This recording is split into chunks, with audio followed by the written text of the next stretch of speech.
Сликар и уметник, сведок на тогашното специјално јавно обвинителство, но претходно управител на фирмата Финзи. Коста Крпач се самоуби пред 4 години во стан во Скопје, а обвинителите Трајче Пеливанов и Арта Најро оттогаш се обидуваат во судскиот процес Трезор да докажат дека преку фирмата Финзи со која управувал Крпач од 2010 до 2015 година привете луѓе во УБК успеале да испумпаат 860.000 евро од буџетот на МВР, набавувајќи систем за следење на комуникации.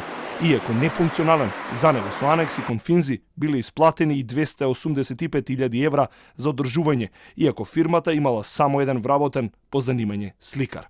Во денешните завршни зборови, обвинителското дуо ќе посочи дека целта на истрагата била да се покаже кај кого завршиле парите од разликата во цената.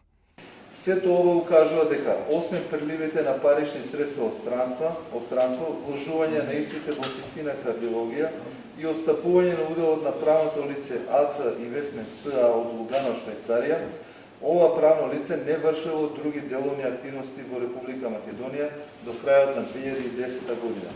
Финзи ДОО Скопје е регистрирана во САД од братот на обвинетиот Стајковиќ за потоа да ја презеде починатиот Коста Крпач. Обвинителите истрагата ги однела до крајниот сопственик, бизнисменот Орце Камчев, кој пак во тој период е во блиски релации со Сашо Мијалков. Дека Мијалков е директно вмешан, обвинителите во процесот ги понудили и транскриптите од опозицијските бомби во кои се чита и слуша дека Мијалков лично разговарал со надлежни институции набавката на опремата да се одвива непречено. На тврдењата на обвинителството пак се спротистави одбраната на Сашо Мијалков, која тврди дека тој воопшто не е поврзан со набавката на оваа опрема.